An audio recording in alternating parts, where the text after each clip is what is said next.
અલ્પેશ આપણે ક્યાં આવી ગયા છીએ? આપણે આવી ગયા છીએ સાઉથ ઇન્ડિયામાં. સાઉથ ઇન્ડિયાનું કલેક્શન લેવા માટે, આપણા કસ્ટમર માટે.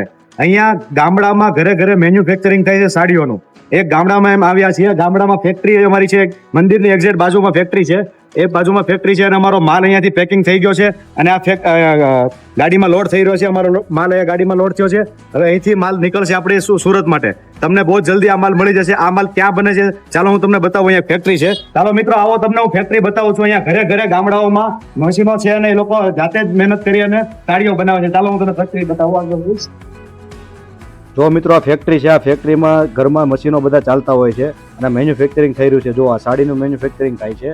અહીંયા અલગ અલગ સાઉથ ઇન્ડિયનની જે ટ્રેડિશનલ સાડીઝ જે છે એ ટ્રેડિશનલ સાડીઝ અહીંયા બને છે. જો આ મશીન પર સાડી બની રહી છે અને અહીંયા સાડી બન્યા પછી અહીંયાથી આગળની ફિનિશ પ્રોસેસમાં જતી હોય છે અને અહીંયા સાડી બન્યા પછી આગળ પોલિશમાં જાય છે અને પોલિશમાં ગયા પછી એનું પેકિંગ થાય છે અને પેકિંગ થયા પછી એ સાડી આપણે ત્યાં પહોંચતી હોય છે. વેપારી મિત્રો, તો ફાઇનલી તમારા માટે જો માલ આવી ગયો છે સાઉથ ઇન્ડિયાનો. હવે તમે જોઈ લેજો, આ પાર્સલો લોડ થઈ ગયા છે ને જલ્દી આપણે ત્યાં આવી જવાનો છે. એટલે ફટાફટ તમે વિઝિટ કરી લેજો સિલ્ક સ્ટોરીની.